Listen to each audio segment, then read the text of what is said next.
VA's Office of Blind Rehabilitation Services estimates there are approximately 130,000 veterans in the United States who are legally blind, and more than 1 million veterans who have low vision that causes a loss of ability to perform necessary daily activities. In this era of instant communication, where we get overwhelmed with data or facts that are useless to unsighted individuals, wouldn't it be great if we could count on news focused on real problems that impact the daily lives of veterans without sight? Introducing Wisdom for Blinded Veterans, an advanced informational portal designed by blind veterans specifically for blind and vision-impaired vets that, like them, are facing challenges every day. Hi, my name is Ben, and I know the frustration.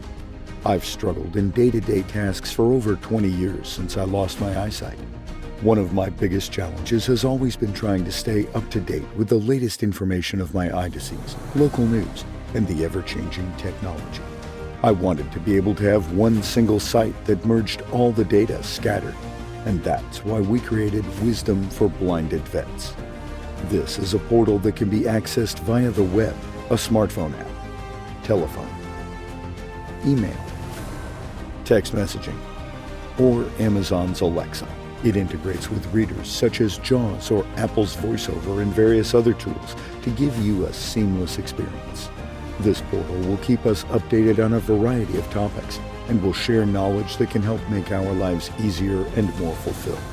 Highlights of the topics covered on the portal include podcasts, events, news, blind rehab and training, information on the BVA and other groups, a list of coordinator and bros list, online groups to interact with fellow vets facing the same challenges, and much more. Give us a try. You will not be disappointed.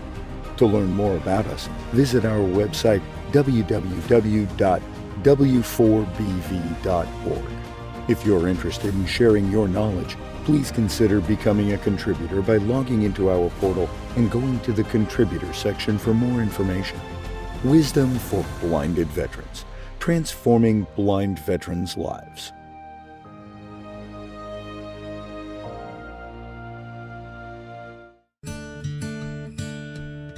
I took a musket ball in Chancellorsville. Hi, I'm Mike Byer, Executive Director for Operation Song, where we pair Nashville's songwriters with veterans, active duty military, and their families to tell their stories through the process of songwriting. Our services are 100% free, and songwriting or musical talent is not required. For more information, check us out at operationsong.org. If you think this is something you're interested in, email us at contact@operationsong.org.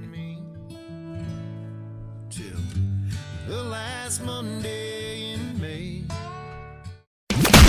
You're listening to W4TB Radio from the Wisdom for the Blind Studios in Fort Lauderdale, Florida, where we share some wisdom to help you navigate the seas to stay in calm waters. Please visit us on the web at w4tb.org or drop us an email at feedback@w4tb.org. You can also download the W4TB radio app at the Apple Store or Google Play.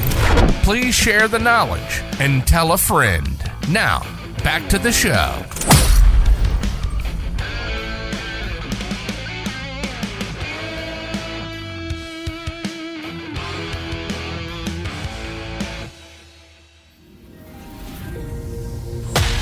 It's possible and probable that the sight impaired and blind can see the world and play in it, having more fun and with deeper passion than people with sight. Welcome to Insight to Travel, produced by Wisdom for the Blind and VNS Productions, a division of VNS International. Being blind or sight impaired doesn't mean you don't get out into the world and enjoy it. And that's why we're here. Learn how to travel safely and how to enjoy things in different parts of the world. Let's do this, and let's have some fun. From the studios in Fort Lauderdale, Florida, this is Insight to Travel, and this is your host, Benjamin Keeley.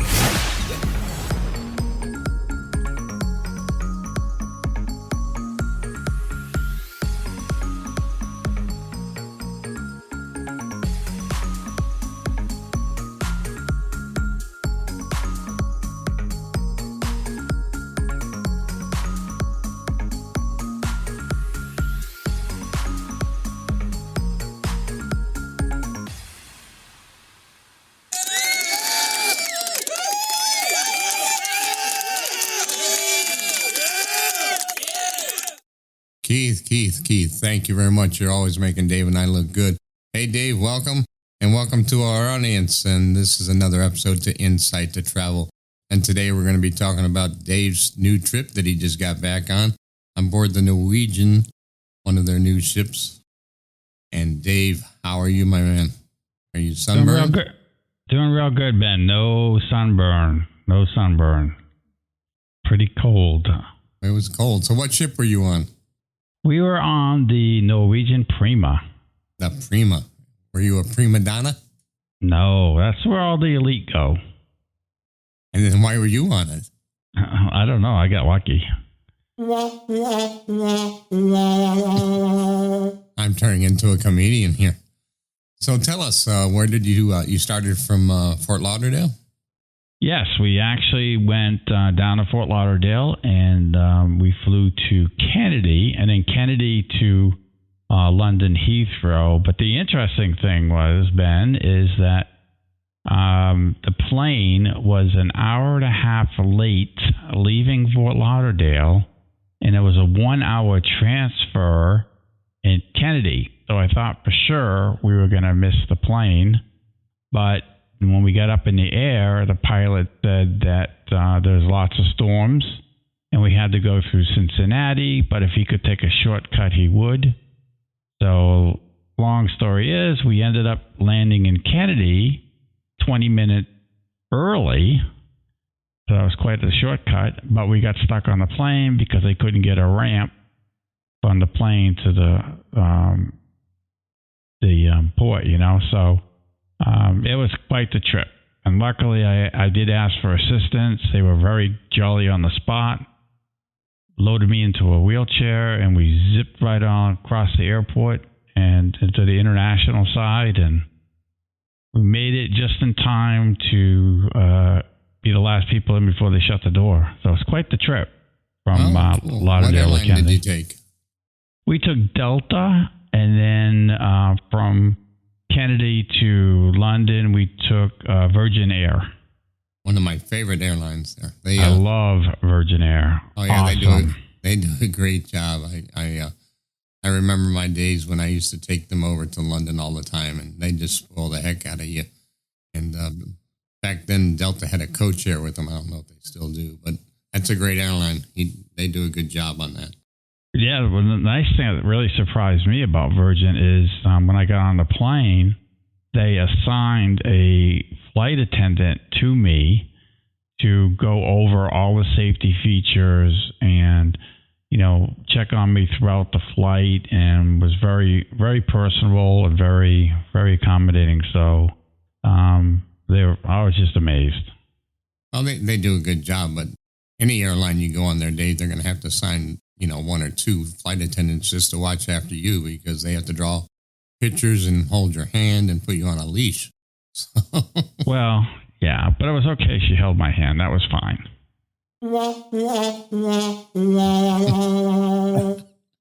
Oh, we can only have fun here today.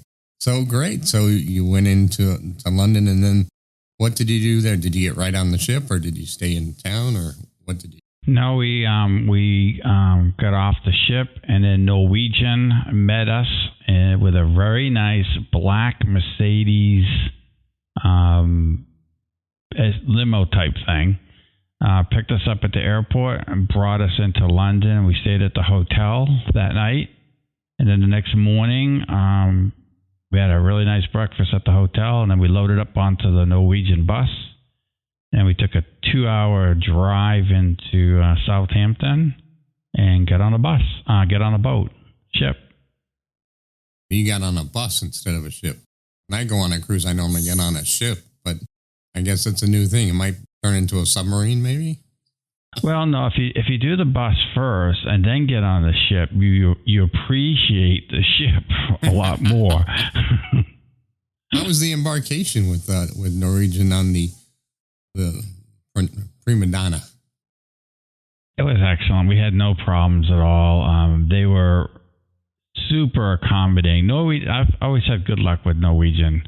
The ship crew met us at the gate, that checked your passports and all that, and they just grabbed us and took us right around and got us onto the ship and checked us in.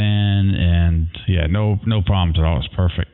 That's fabulous. Fabulous. And you know what? I just got off a cruise too, but more and more, I really finally believe that the cruise lines have come a long way, and they've got that embarkation down to a good science. So that's a good thing, and it makes the whole trip a lot better. So I'm glad to hear that. So you started off in Southampton on board the Norwegian Prima Donna, right? Yes, the Norwegian Prima. Prima, not prima donna, Prima. Right. And we did get on the ship there, and then we sailed overnight, and then the next day we landed in Belgium and toured around Belgium. Very small town, but very nice.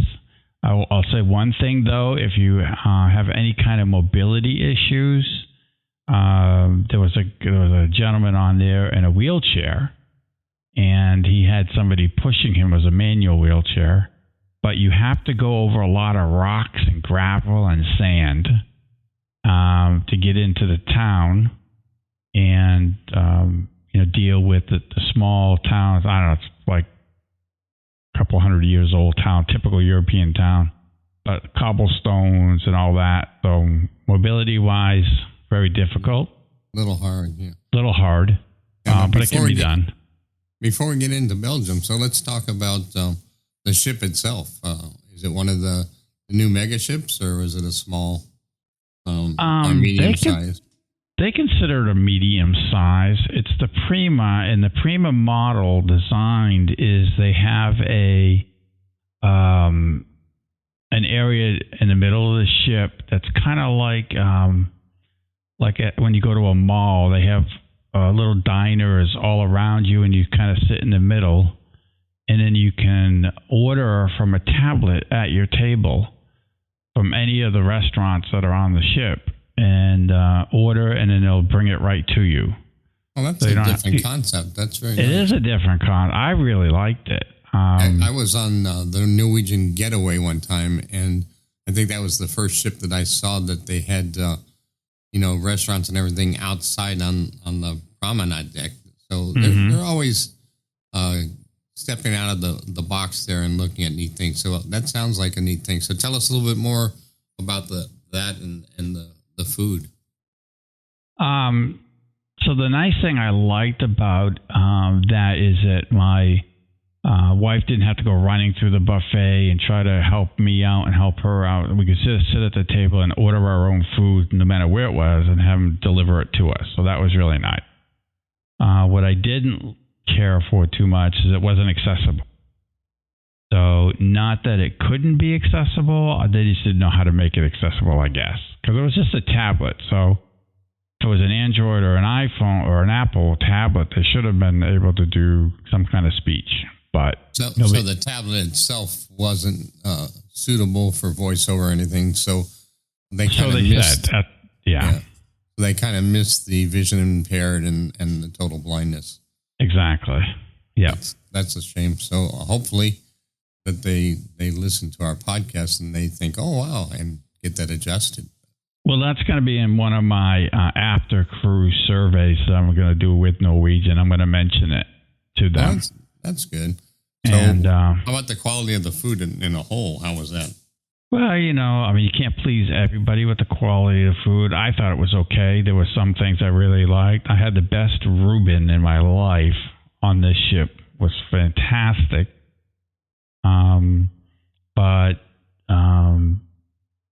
My biggest complaint, let's say, about breakfast is, their toast. You have to have them run it through the machine like 3 or 4 times. But that's just personal preference. I think overall it was really good. Went to a couple of specialty restaurants, which are always really good. That's good. So on the first day, so you went from Southampton over to Belgium. Was there a sea day, or did you go straight? There was a sea day after Belgium. After Belgium. So yeah. So the first night, was there a welcome aboard party? Was it Oh yeah, yeah. It's typical. They have the welcome aboard party and all that kind of stuff. And then the weather was beautiful. It was a little cool for me, but it was beautiful. And then we got into Belgium, and the weather was the best, they said, in years. It was like 84 degrees and sunny. It was absolutely beautiful. How was it for you getting around Belgium? If our audience knows, but you're totally blind, so, and you have your cane. So yeah. With the cobblestone and stuff like that, how do you feel you did? Well, it's always difficult in those European countries when you're dealing with cobblestones because the cane is always getting stuck. Curbing is not even usually. The steps into stores aren't even. So no difference there in Belgium. But, overall, I did pretty good. I didn't fall, didn't hit anybody. So. Well, that's a good thing. Yeah. So, and then you were in Belgium for the day. What did you and your lovely wife do? We just walked around town and, went into the stores, visited this beautiful church. I can't remember the name of it. It was a Catholic church, though. It was beautiful in the center of town. And we didn't do any excursions. We just pretty much walked around the town and checked out a few other pubs. Oh, I'm sure that you checked out the pubs. I know you. So did you have lunch over in Belgium there? No, we did not have lunch. We just waited. We ate breakfast before we got off, and then we ate dinner when we got back on. Mostly because the restaurants were pretty packed. It's a small town. And how many passengers does the ship carry? It's about 3,000. 3,000. So that fills up pretty good. Were you the only ship in town? Were you? No, there was a Princess ship in town and a German ship. I can't remember the name of the German ship. So you had two other ships. So that town probably was a little packed there. Yeah. Yeah. Well, that's cool. So after that, you got back to the ship and you had dinner. Do you have it in the dining room or one of the specialties?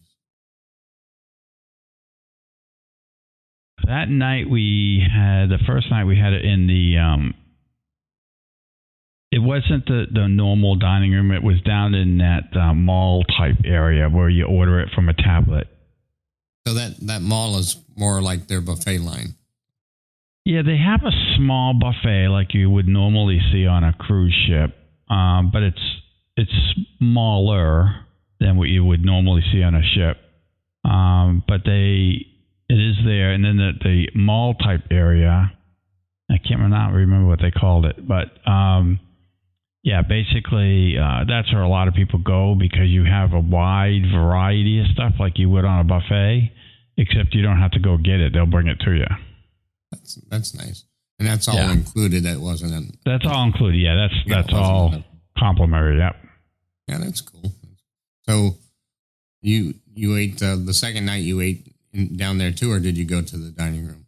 No, so we had a specialty dining, and we did it at Cagney Steakhouse. Oh, I love Cagney's. Yeah. Oh, yeah, love Cagney's, it. They do a good job. That quality transfers the whole fleet, and I love their Cagney fries. So. Yeah. What did you have at Cagney's? I had a steak. I had a prime ribeye, and Caesar salad, and I forgot what for dessert. I ordered dessert, but I couldn't even eat it. I was so stuffed. Because the steak was like 16 ounces, so it was a good sized steak. On all the Norwegians that I've done the getaway and everything, they've always had Cagney's, and they do a good job, and I love it. It's consistent across the fleet. That's what I like about that. Yeah. So that's very cool. All right, well, let's check in with the studio, and when we come back, we'll talk about the next stop in the entertainment. So stick with us and listen to Insight to Travel, and we're talking about Dave's cruise that he just got back on. So we'll be right back. Stick with us. Wisdom for the Blind is dedicated to doing everything we can for the blind and sight impaired. If you'd like to bless us with a donation to keep the website, the podcast, the webinars, and the radio station operating, we can't express how grateful we'd be. You can go to the website at w4tb.org.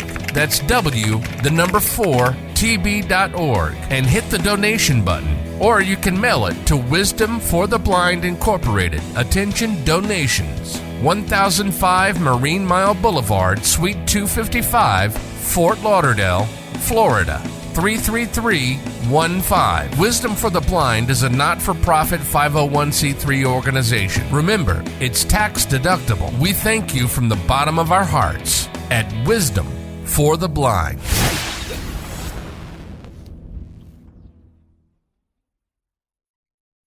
Looking for a fitness app that is accessible for the blind? Well, look no further. Revision Fitness is just what the trainer ordered.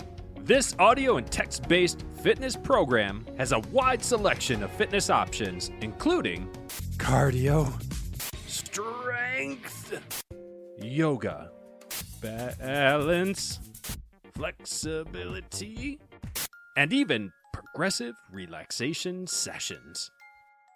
Download Revision Fitness on the App Store or Google Play, or visit revisionfitnessapp.com and get a free 14-day trial for new users. Find your fit with Revision Fitness. And as always, Revision Fitness. Let's change the way we look at it. Hey everybody, this is Ben coming to you from the Wisdom for the Blind studios in sunny Fort Lauderdale, Florida. Just want to remind you that we got a great podcast called Insight to Travel, where we share all the latest information on cruises, hotels, restaurants, and everything all over, making your trips a lot easier. Please drop in and listen to our podcast. You can find them on Spotify, Apple's podcast, or any of the other areas that you find. So please remember, share the wisdom, tell a friend. Wisdom for the blind, navigate the seas for calmer waters. Hope to see you. Thanks. You're listening to W4TB Radio from the Wisdom for the Blind studios in Fort Lauderdale, Florida, where we share some wisdom to help you navigate the seas to stay in calm waters. Please visit us on the web at w4tb.org or drop us an email at feedback@w4tb.org. You can also download the W4TB radio app at the Apple Store or Google Play. Please share the knowledge and tell a friend. Now, back to the show.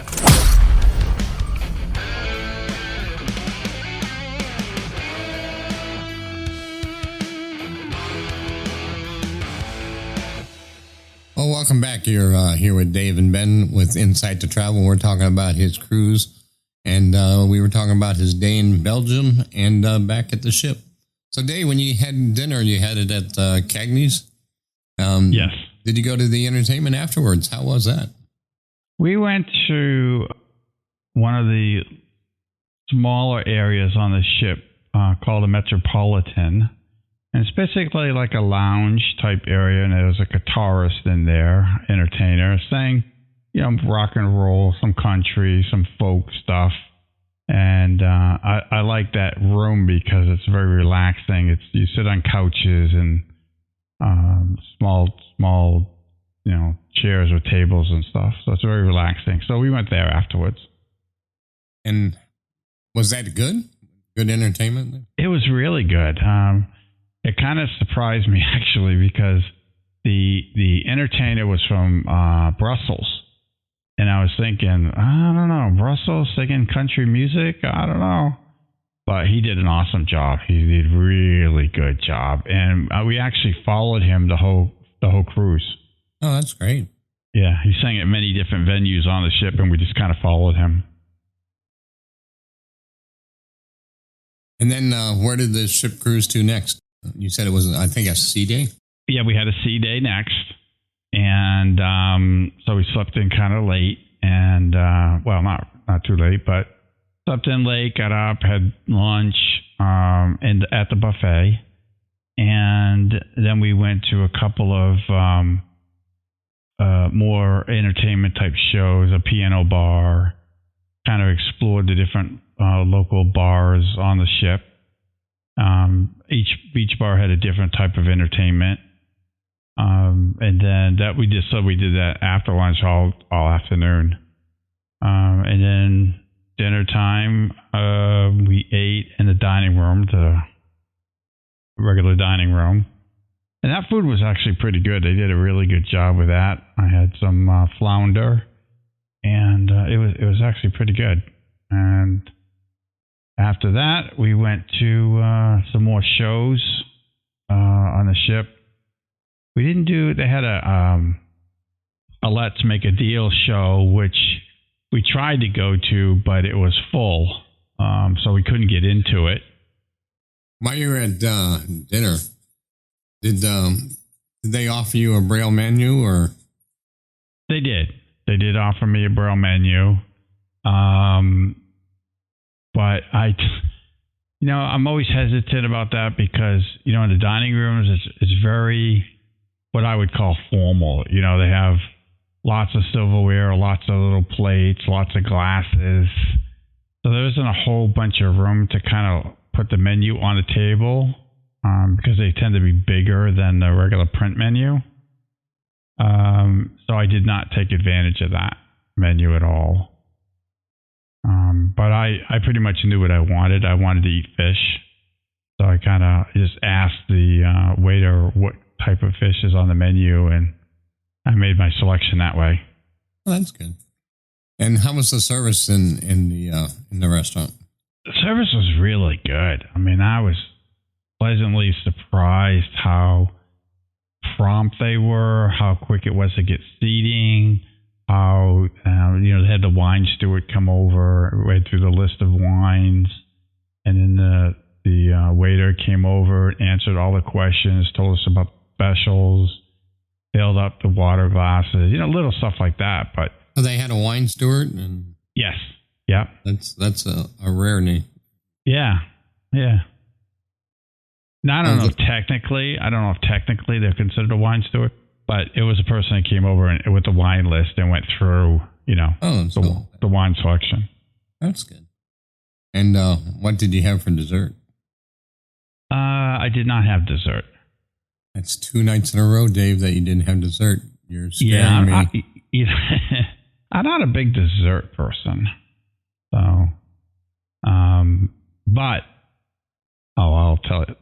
After that, Ben, after dinner, we went and to a couple of shows, entertainment type stuff.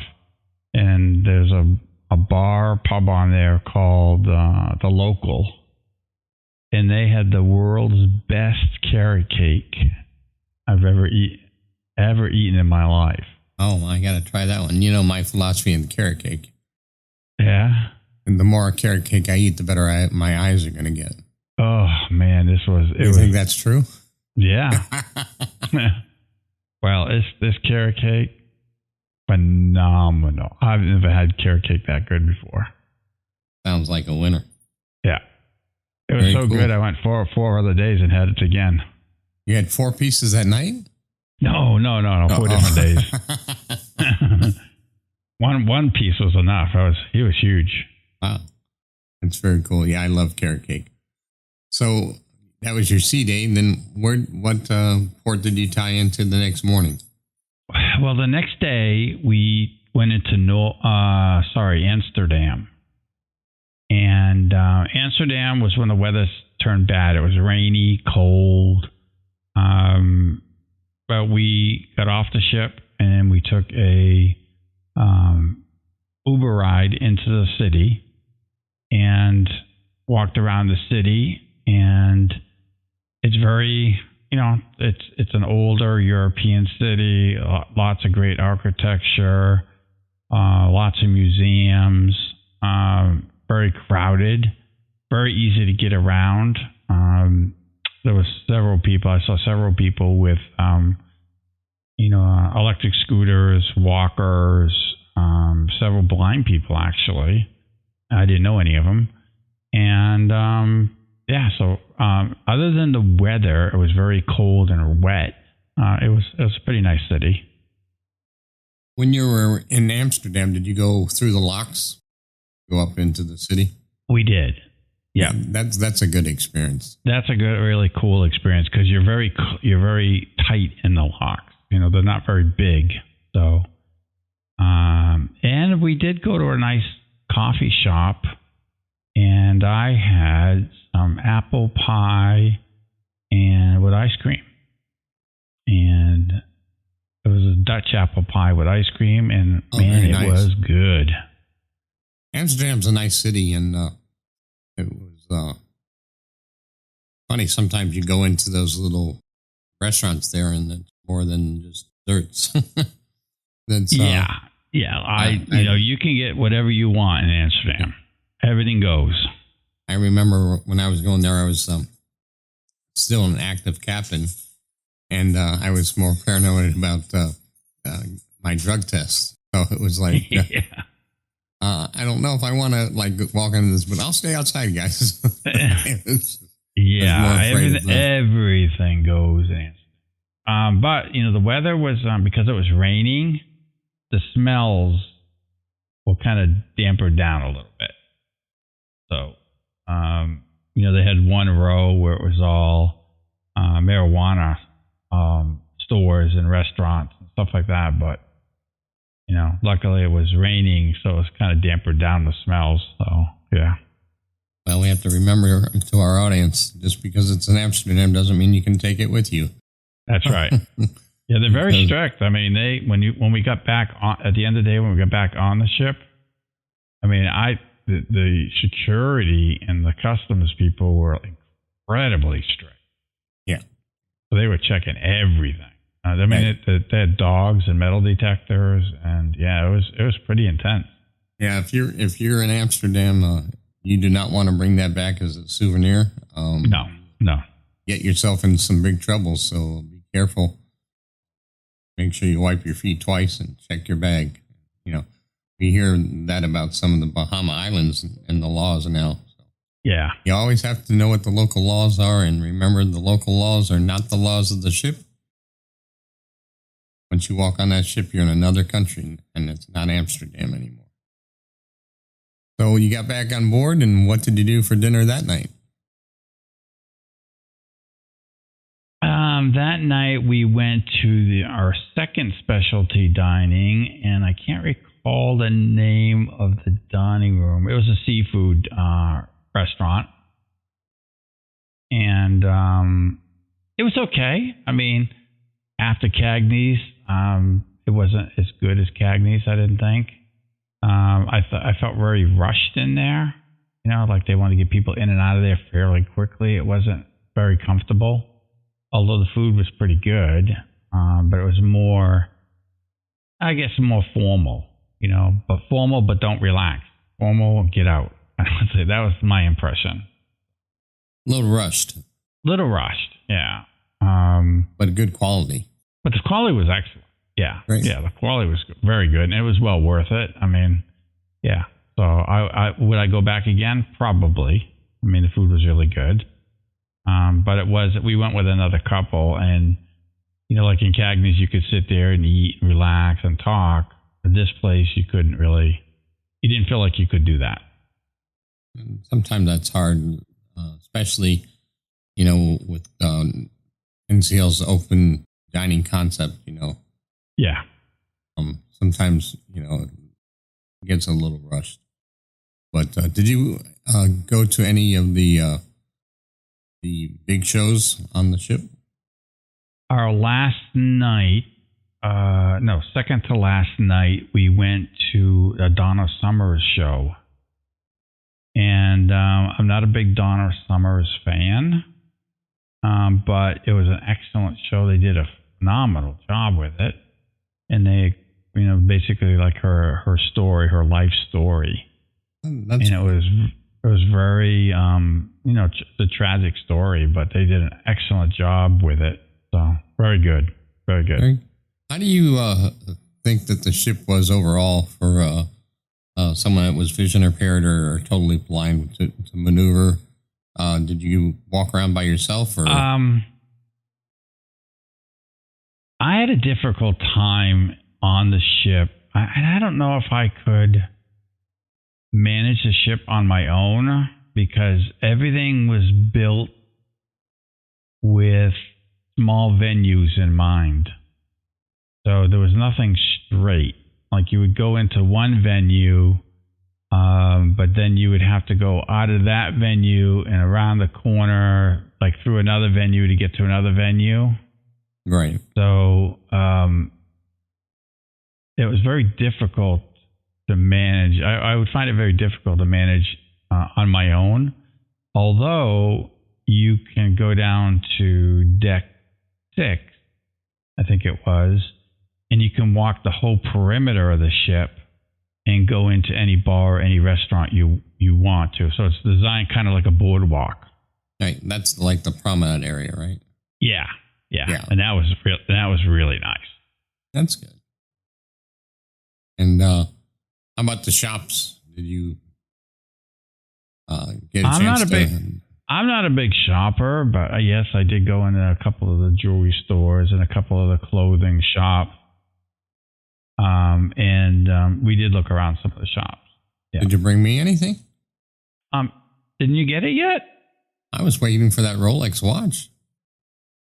No, but I did find a nice one that I thought you might like, but I didn't get it. Well, of course not. I figured, Ben, forget it. So after Amsterdam, and you had some local entertainment, good food.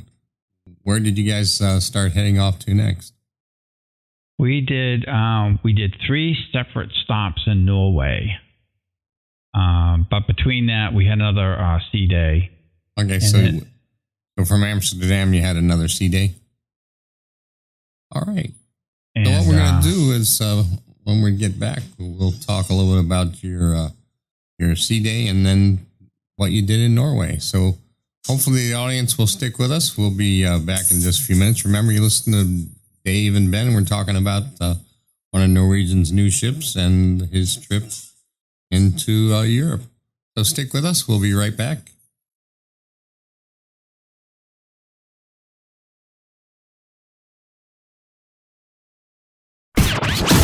Do you enjoy a good read? Or do you enjoy sharing new books with friends? Then join us on the second Tuesday at 7 p.m. Eastern Standard Time for Wisdom Books, a virtual book club just for the blind or visually impaired. You can also hear a pre-recorded episode on Wisdom Radio every Tuesday night at 7 p.m. Eastern. For more information, go to w4tb.org and click the link Wisdom Books for more information. And please don't forget to share the wisdom.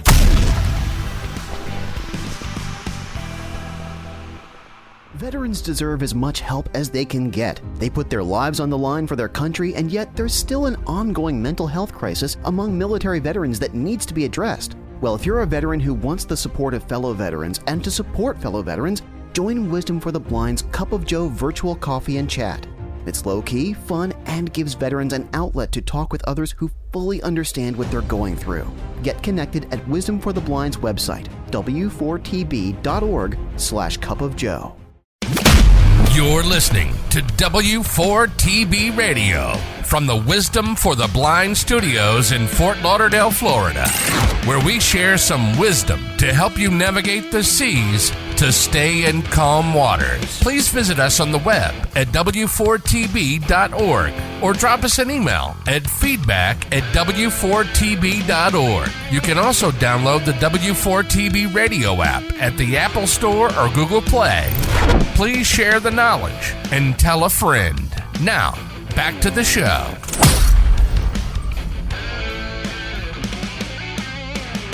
And thanks for sticking with us. This is Ben and Dave, Insight to Travel from the lovely Wisdom for the Blind studios in Fort Lauderdale, Florida. And Dave, you're at sea right now. What did you do? Did you lay out? No. It started to get cold at this point outside, very windy. Although the North Sea was like incredibly calm. It was like glass. Nice. I was really surprised how calm it was, actually, but it was cold. I mean, the wind was cold coming out of the north. but you could see, whales. I couldn't see them, but people were saying they could see whales and dolphins off into the water. So that was kind of neat. They have an observation lounge at the top of the ship, and it's all glass enclosed, and they have couches, and they bring sandwiches and snacks and dessert kind of stuff. So we went up there and we just kind of sat, relaxed, and talked to, people on the ship. Kind of just had a relaxing day. Well, that's cool. How did you like the elevators? Were they friendly for a disabled or handicapped person? Well, they all talked. They announced what floors you were on, so that was nice. The buttons all had Braille on them. But, the elevators are so crowded, you don't really have time to try to figure out, what button to press. And there's always somebody on the elevator that's willing to press whatever button you need. And very rarely do you get to skip a floor anyways. So they usually stop everywhere. So, yeah, I didn't have too much problem on the elevator at all. That's good. All right. So after your sea day, where did you have dinner? We had dinner. I think we went to the buffet that night. The buffet. And so when we talk about the buffet, we're talking about that open dining area with the tablet. No, it's your typical normal buffet. Oh, a normal buffet. Yeah. We did not go to the open mall type area that night because we went there during the day, during lunchtime. And then we just kind of relaxed that day and went to my favorite lounge area called the Metropolitan and listened to that guy again and just kind of kick back and relax. Sounds good. It just shows that one nice thing about cruising is, you just get really a good chance to relax and enjoy different foods and different entertainment and every day wake up and be in a different country. So I still think cruising is a great opportunity. Oh, cruising is the only way to, I love to cruise. You get to meet all kinds of interesting people. And I met so many people on this ship because I made an effort to go on the ship's Facebook page and just say, hey, my name is David. I'm blind. I'm going to be on the ship. I like to meet new people and like to talk to people. And I was amazed at how many people came up to me and started talking to me. And we made some really cool friends, and we would meet at different locations at night and just kind of hang out and talk. Tell me a little bit about the Facebook page. How does that work? And, how can our subscribers get involved with that when they get on it? Yeah, so I'm going to do it on a Carnival ship that we're going on with Wisdom in October. So every ship has a Facebook page. And it's just put out by, I don't think it's put out by the cruise line at all. It's just somebody starts a Facebook page. So you can go on there and you can read different questions or different concerns or meetup that you're going to have on the ship. And anybody can get on it and that does Facebook and learn about different stuff. I'll get on there and I'll just say, hey, my name is David. I'm blind. I'm going to be on this ship. I like to meet people. I like to talk to people. If you see me on the ship, just come over and say hi, So, that's so cool. Social media is really tying in people that are scared, especially vision impaired or blindness. Cruising is still a rock and roll thing to do, man. And yeah, well, and that's why I do it because, a lot of times people will stare at you because you have a wheelchair or a cane or a dog or something like that. And they'll stare at you, but they won't ask you any questions. So this way I can invite the people to come up to me and talk to me, ask questions, and they'll get to know me. And it kind of breaks that barrier of, the blind guy, we got to be, can't be normal with them, So just my way of opening up the air. That's a cool thing so especially if you're getting ready to go on a cruise, check that out. Think about that. And remember, service dogs are welcome on cruise ships. We just had a workshop on service dogs for the October cruise. Right. I used to bring my dog, and I had a service dog. I used to bring him on cruises with me all the time. And how did that go? It went good. I mean, the first one was a Disney cruise, and then a Carnival after that. And I had no problem at all. As long as you get all the paperwork handled before you get on the ship, the crew is usually really good about that, very helpful, and they want you to have people that work on the cruise ships, they want you to have a great time. And, so I've never had a problem on a cruise ship that I can think of.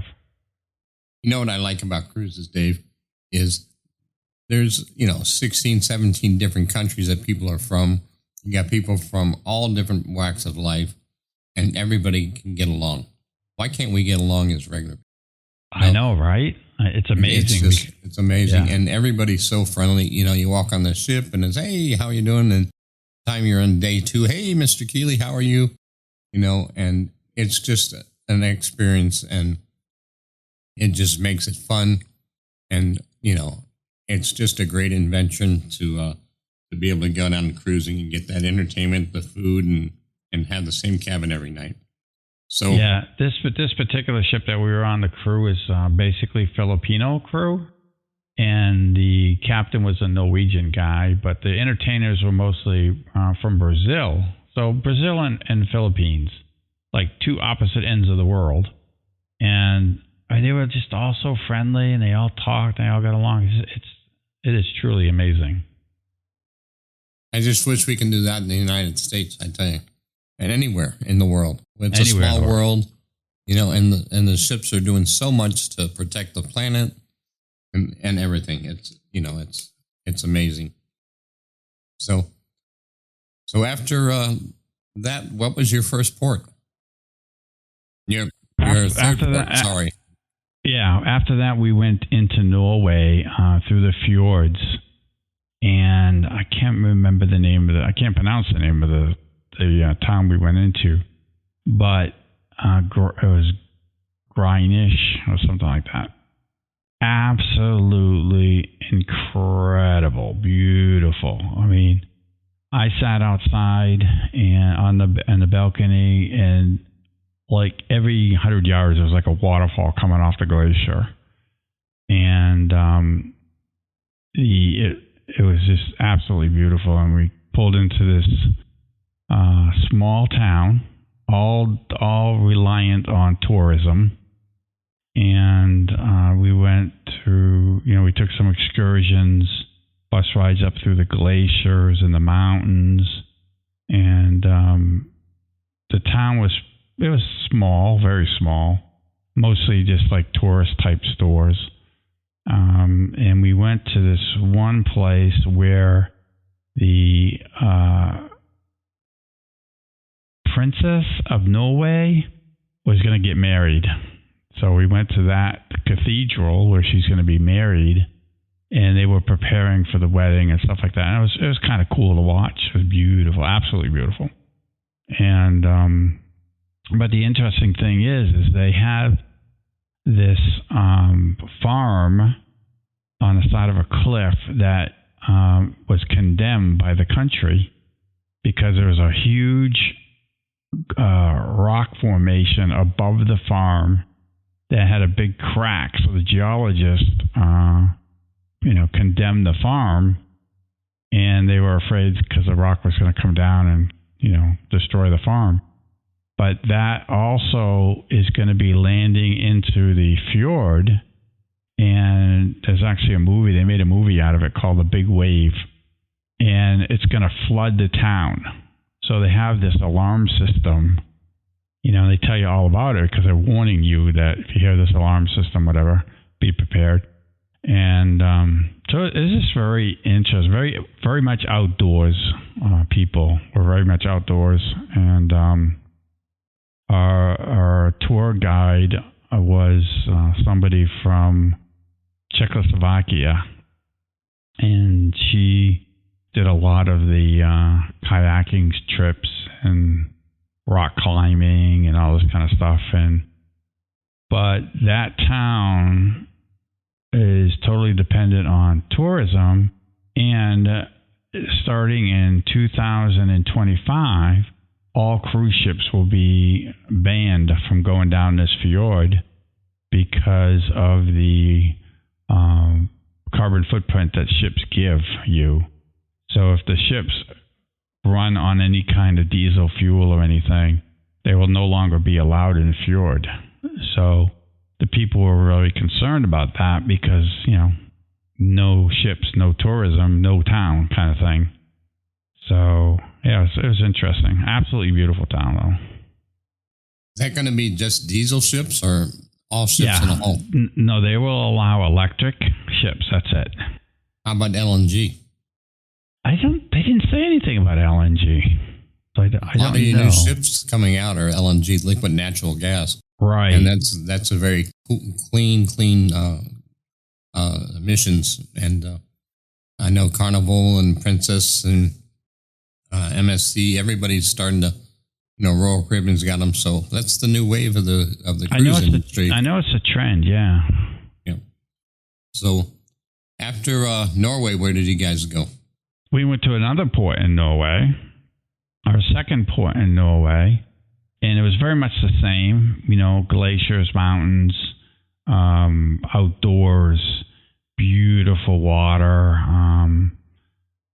just very nice. The weather was beautiful for all three of our ports, and all three of the ports are basically the same. Little differences in the towns and in the glaciers, but all pretty much glaciers and wildlife. Norway, all three stops were my favorite in Norway. That's very cool. So that was the killer moment for you. It was, and getting back to like mobility issues, very tough. It's very much an outdoor, very much rough area. You walk on rocks, and the town's built on sides of mountains and glaciers, so it's very uneven, and I don't think you could do a rollator, an electric scooter in there for probably 3/4 of the towns. That makes it hard, so. Very hard. That's important when you're planning your cruise. You really want to do a lot of research on where you're going to, and looking at your limitations. Yeah, and I certainly would not want to discourage anybody from going to Norway if you're some kind of mobility issue. But like Ben said, you really got to do your research because, when we get off the ship in Norway to go into town, they had a paratransit type bus to bring people with mobility issues into the town. But once you got into town, then you had trouble with this mobility. So they're trying. So there might be other options that I don't know about. So you definitely got to do your research. And that's important on any vacation that you guys go to. Understand, your limitations, what's there, and plan accordingly, because you don't want to go on a cruise and then not be able to get off and enjoy some. But most of the ports do have some things, and Europe's pretty good, especially with the Caregiver Act and things like that, where the caregiver actually gets discounts. So do your research, find out what's going on. The internet's a great place to research and listening to different podcasts and also different YouTube channels. So it's important. Well, that time again for us to take another quick little break. So we'll be right back. This is Ben and Dave for Insight to Travel, for Wisdom for the Blind. We'll be right back.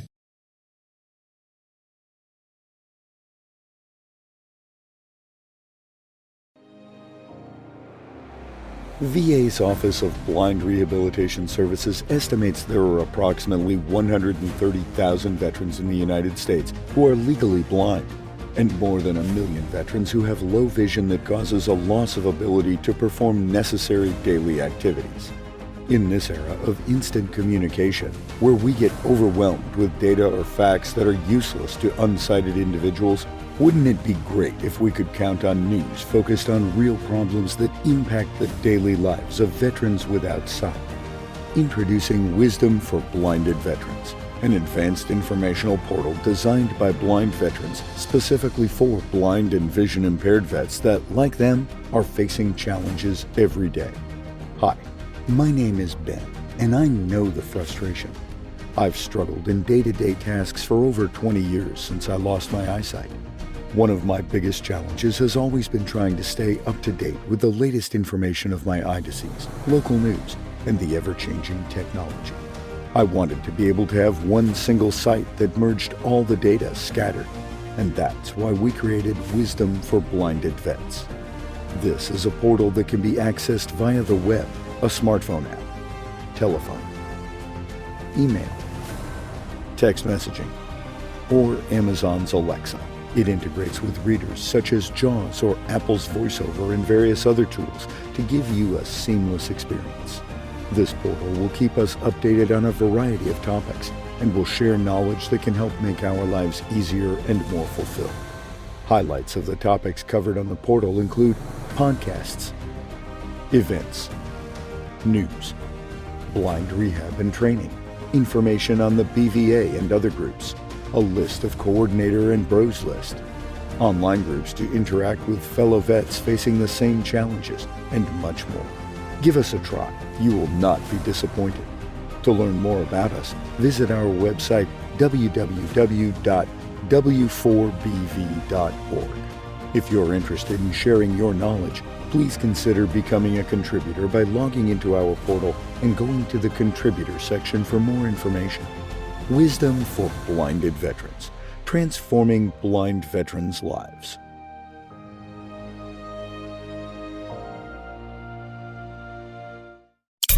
Wisdom for the Blind is dedicated to doing everything we can for the blind and sight impaired. If you'd like to bless us with a donation to keep the website, the podcast, the webinars, and the radio station operating, we can't express how grateful we'd be. You can go to the website at w4tb.org.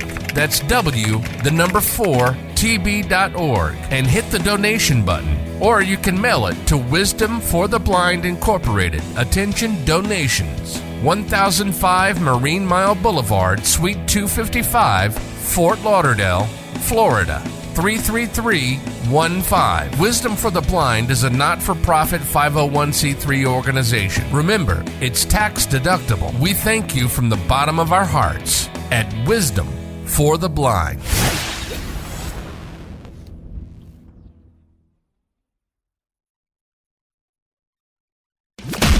You're listening to W4TB Radio from the Wisdom for the Blind studios in Fort Lauderdale, Florida, where we share some wisdom to help you navigate the seas to stay in calm waters. Please visit us on the web at w4tb.org or drop us an email at feedback@w4tb.org. You can also download the W4TB radio app at the Apple Store or Google Play.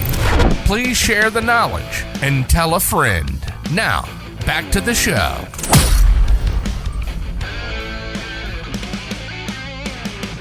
Hey everybody, thanks for sticking with us. This is Ben and Dave, Insight to Travel. We're talking about Dave's trip over to Europe for his vacation on board one of Norwegian's great ships. Dave, so after you did Norway, what did you do? I know you probably slept, but besides that? I had to sleep. It was very exercise-filled. After Norway, we went to Iceland for 3 different locations in Iceland. And Iceland is very much the same. A lot of mountains, a lot of glaciers, very much outdoors. The interesting thing to me about going there was it was daytime, 24 hours a day. And it was kind of weird getting up at 2 o'clock in the morning and it would be daytime out. And we went all the way up to Iceland and around the Arctic, not around the Arctic Circle, but way up into the Arctic Circle. And we were probably, I think he said 300 miles from the North Pole. So I didn't realize Iceland was so far up there, but it got really cold. And to the point where we were walking around Iceland, we were getting snow flurries and sleet and things like that. But Iceland, beautiful place, but very, very rough. Rocks, glaciers, that kind of stuff. Did you have any trouble using your cane and maneuvering?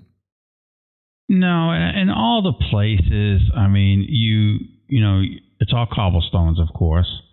And I would say Iceland was actually a little bit smoother.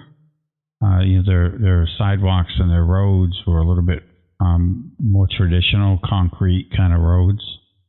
So it was a little bit easier in Iceland than it was, say, Norway. But everything's uneven.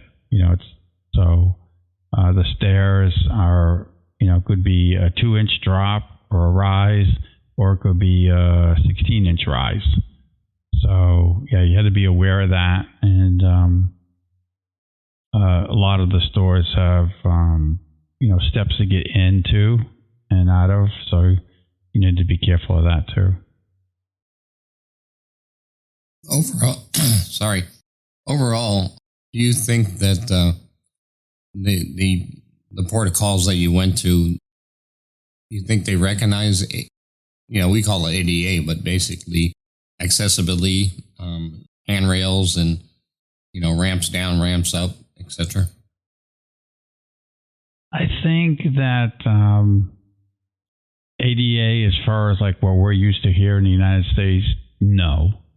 But I think there they try to make some kind of accommodation with like railings, for example. But I don't believe they're going to change the architecture of the buildings to put ramps in, per se. I think if they could get a ramp in there without changing the architecture beauty of the building, they would probably do that. I did not see that many ramps, though, to be honest with you. I did see railings,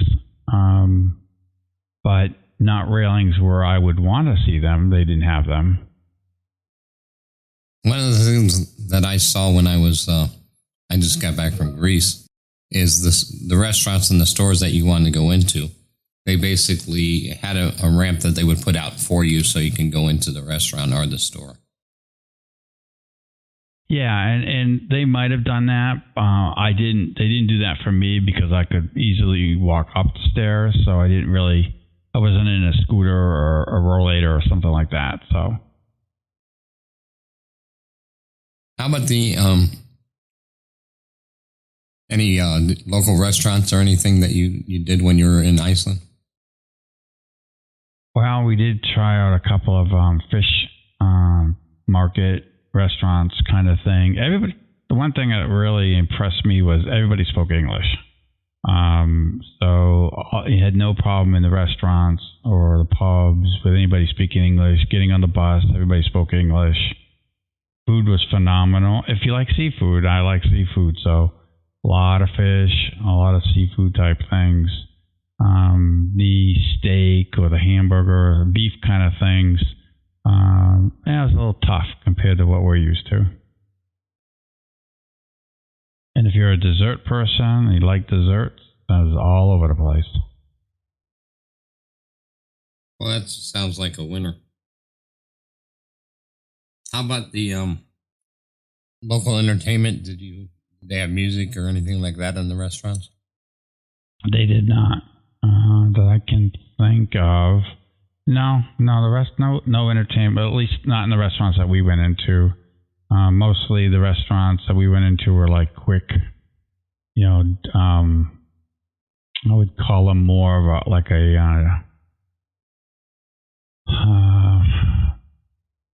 little cafe? Yeah, McDonald's? like a cafe, exactly. Like a cafe type thing. So did it say McDonald's or Pizza Hut? No, but we did see a Kentucky Fried Chicken that we took a picture of. That was kind of funny. Yeah, that was...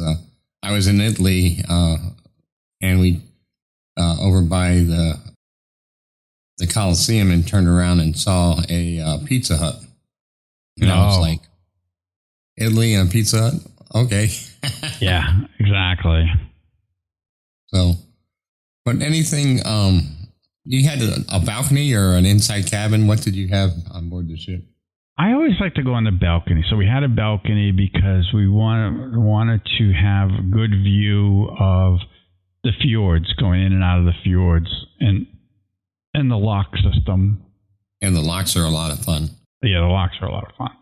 So yeah, we purposely chose the balcony for that because it was a totally new place, and I enjoy it so much. So describe the cabin a little. How was the bathroom on board? What in the Navy we call it the head, but so I know that you're not Navy, so I'll describe how was the bathroom for you. Yes, I was a little bit more sophisticated. Yeah, the bathrooms on these ships on the Prima. I don't remember on the Norwegian and the older ships. You had the shower on one side of the hallway, and then you had the bathroom area on the other side. This was all in one room, like your traditional type bathroom you would see on a ship. The shower was nice. It was big. It was beautiful. Lots of room. The bathroom itself was comfortable. You could do what you had to do.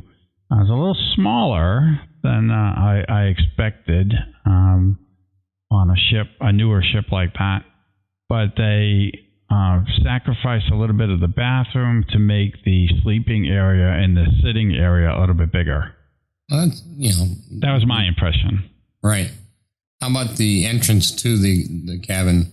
I just got off a ship, and for example, the walker wouldn't fit through there without folding it. Do you think the entranceway was wide enough for that? I think so. I don't think that would be a problem at all. I thought it was because those doors are very heavy. They're watertight, so they're heavy. Yeah. So you have to be careful of that. But once you got through the door, it was a little cramped there because they have this control center right by the door where you can make room, privacy kind of thing. Temperature was all right there, and it kind of stuck into the little narrow hallway a little bit. So the first couple of days I would hit it with my head. But other than that, I thought there was plenty of room in there for a rollator. Not a wheelchair. You would definitely have to fold up a wheelchair or something. Did they offer room service or? They did. I did not take advantage of it, but they did offer room service. And one of the couples that we knew that were on the ship organized a breakfast room service every morning. So they would come in and set up breakfast either on the balcony or in the room for you every morning, but you pay, it's extra for that. Right. Not much. I think it was like $10. No, that's reasonable. But overall, did you find walking down the aisleways of the cabin? I know sometimes they leave vacuum cleaners out there, and being vision impaired and blind, I kept on running into those. How did that go for you? Yeah, I know what you mean. I thought the hallways are I don't know if they were really wider, but they seemed wider to me. And when they had the cleaning carts and stuff like that, laundry carts, they all seemed to be on the starboard side of the hallway. So they were very consistent about that. So you could walk down, the left side with no problem at all and not run into things. And that's a good thing. Yeah, they were usually pretty good about it. Yeah, I thought. Yeah, I just got off a ship, and one of the things that drove me crazy is that they used to have the small little vacuums that I couldn't see. The ship I just got off of, every single vacuum cleaner that I saw had an orange or yellow sign that said caution, and it just stuck out, and I could see that sign and know that there was a vacuum cleaner because the vacuum cleaner was the same color as the carpet. So I think they're really learning more and more as people start to travel that are vision impaired and blind, different things. So I'm really kudos to the cruise industry. They're really getting to step up to the plate. So anything that we missed that you wanted to talk about, Dave? No, but I would agree with you. I think the cruise industry is going out of their way to realize that people with certain disabilities are going to come on the ship, and they want to have a great time, and they want to make it fun for them too. And because if let's face it, if the passengers are having fun, the crew's having fun. And that's right. So I think they really go out of the way. And you always have to ask, though. If you have a question, ask. I never run into a problem about that. How about with 3,000 passengers? The lines, were they controlled pretty well? I thought they did a phenomenal job. And that was like our whole cruise. We were talking with different people, and everybody was amazed at how the layout, somebody put a lot of thought into the layout of the ship and spreading people throughout the ship, because it never seemed like there was 3,000.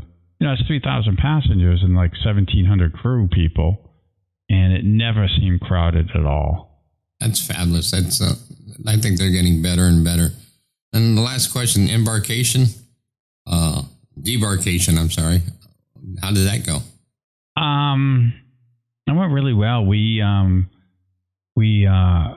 got up, and it was an early trip to the airport. Norwegian provided us a shuttle from the ship port right to the airport. The Reykjavik airport is a little chaotic,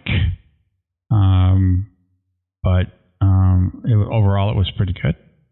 And then you went back to the U.S. Where did you? We flew from Reykjavik, Iceland, into Boston.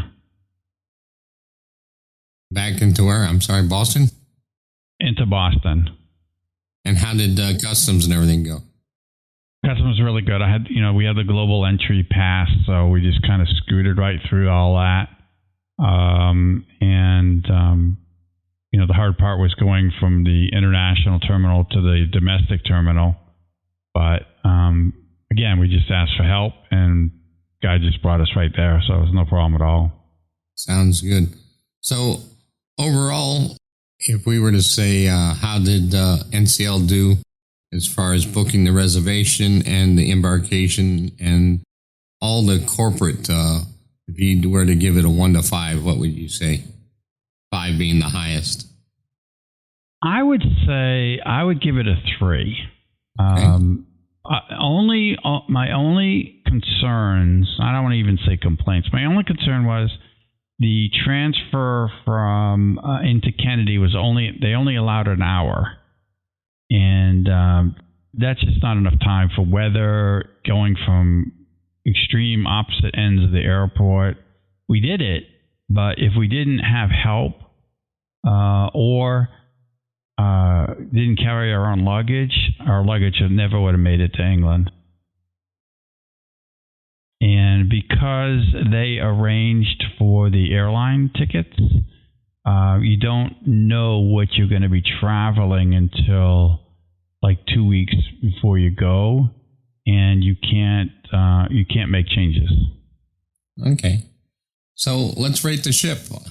1 to 5, 5 being the highest. Food? I would rate the ship a 5 for sure. The food? Food, I would say I'd give it a 5. All right. Entertainment? Definitely a 5. Crew and interaction? Definitely a 5. Yeah. And then overall on the Carnival, on the NCL? Overall, I think it was an awesome trip. Glad I went. It's been a dream of mine to do that particular cruise, and I would probably do it again, but there are other places I want to go instead. Sounds good. So the overall, you're going to give it a what? Overall, I'll get a 5 out of 5. 5 out of 5 is a great thing for NCL. And the name of the ship was what? Norwegian Prima. The Norwegian Prima. One of their new medium-class ships. Sounds like Dave had a good time. You need to check into it and see. Remember, Wisdom for the Blind, Insight to Travel, we're here to just go over the facts. Dave, thanks for talking and sharing your vacation with you. And everybody, thanks for joining us again for another episode. And I want to thank our engineer, Bree. Thanks. This has been, I'm Dave for Insight to Travel for Wisdom for the Blind with just another episode, and I hope you check back for more. Thanks for joining us.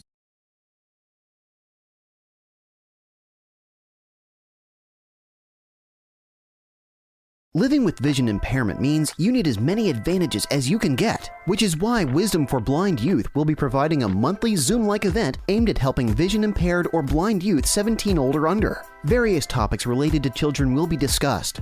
Remember, the earlier someone gets help for their vision impairment, the more they can develop strategies for navigating life. Get signed up today. Go online to w4tb.org/treehouse. And don't forget to share the wisdom and to tell a friend.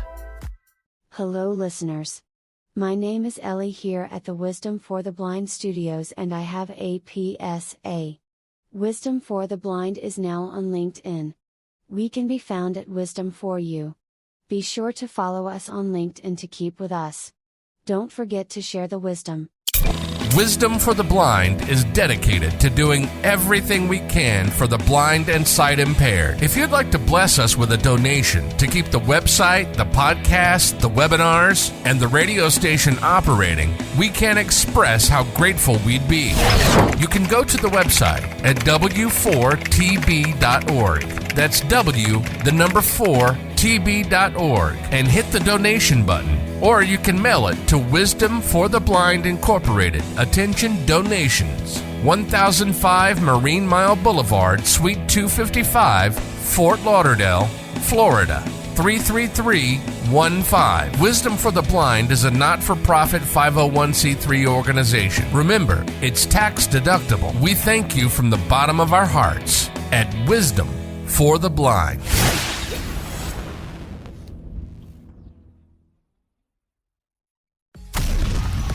You've been listening to Insight to Travel, produced by Wisdom for the Blind and VNS Productions, a division of VNS International. Being blind or sight impaired doesn't mean you can't get out into the world, travel, experience life, and have a blast. We hope you've enjoyed the show. Make sure to like, rate, and review, and we'll be back soon. But in the meantime, visit the website at w4tb.org. Be safe, and we'll see you next time on Insight to Travel.